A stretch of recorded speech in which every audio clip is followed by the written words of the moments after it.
Senator Westerfield, it's a 166-page bill, and there's a lot of terminology that I would venture to say that most of us don't encounter on a daily basis. A lot of acronyms, and I just had a few questions. I mean, first of which, for those at home that may be trying to follow along, CBDC. That's the first acronym, Central Bank Digital Currency, which of course is a form of digital money that's controlled by the government. But no one that is opposing this bill, as far as I'm aware, would make the assertion that the bill somehow adopts a CBDC. We know that that's a federal issue. That's not what we're saying here.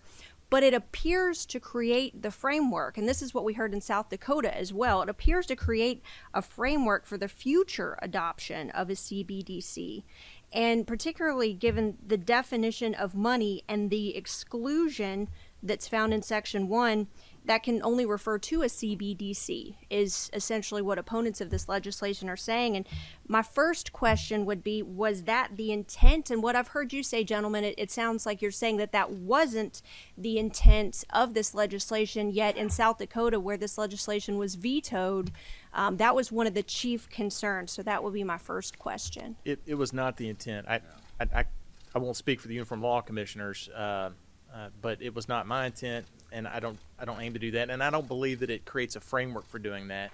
That's a federal question that the federal government, I honestly have no idea how Congress, I assume it's congressional, I don't know how they do that, how they would establish a central bank digital currency, or what process is required to do that.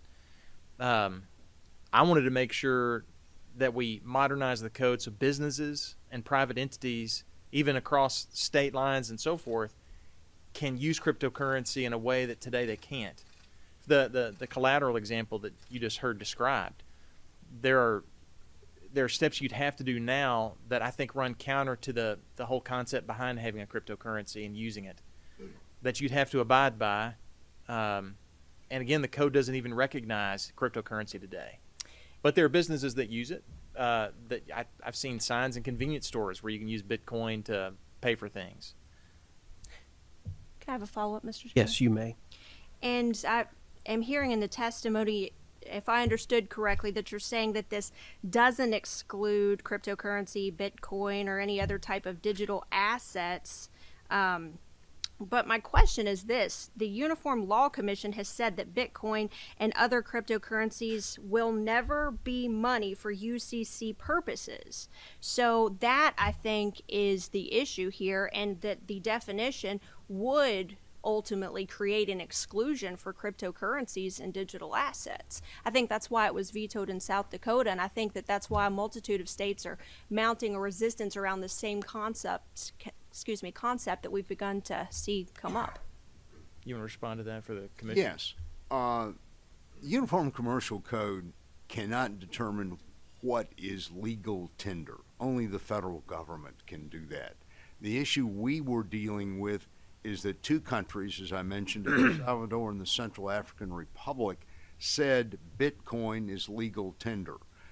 That creates a conundrum for anybody dealing with in this country. What we want you to be able to do is, if you acquire Bitcoin, you acquire it under a take-free rule, where there's no security interest that might be attached to that Bitcoin that would take priority to your interest. That rule is created in this legislation. It does not exist today.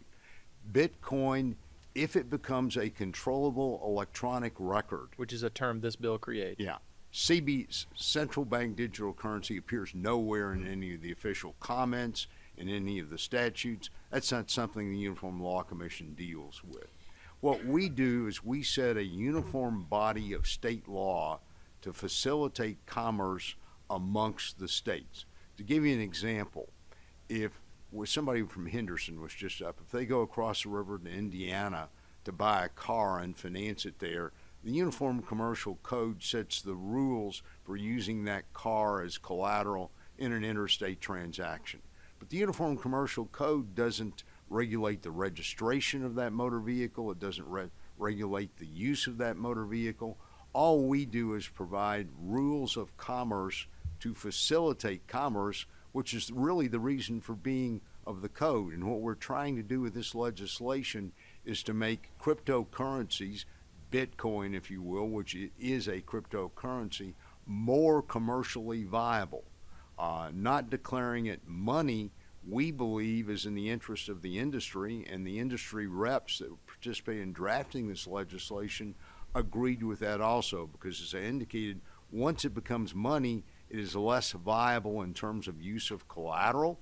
The only way you can perfect a security interest in money is to possess it. If it becomes the cash equivalent, as I indicated, there are going to be all sorts of reporting rules regarding people who own it, and they seek more confidentiality than that. We think this preserves the best of all worlds for cryptocurrency and recognizes it as a medium of exchange in the modern economy. One more follow-up? Thank or you. are we Yeah, done? very briefly, because I Yes. want to Yep, reserve some time for absolutely. Senator Yates to be able to discuss his bill. So No, go ahead. I appreciate the dialogue. I think that it is fair to say that stakeholders within the cryptocurrency community are not in favor of this legislation. That said, the language of the definition of money in Section 1 clearly states that any existing cryptocurrency, Bitcoin, so forth, so on, cannot be considered money under the UCC. So while I understand that you're saying that that is a federal issue, it is a federal issue. The way that we are codifying this language, if we were to pass this in Kentucky, is excluding it. That solves the El Salvador and the Central African Republic issue. That's the only reason that's there. I find it personally problematic. I'm glad we've had this discussion, but I think that this is an issue. Very There are serious two issue. central bank issued digital currencies in the world right now. One of them is the Bahamian sand dollar. That's actually the term for it. The other one comes from one of the Pacific Islands, and I can't remember which one it is. Thank you, gentlemen.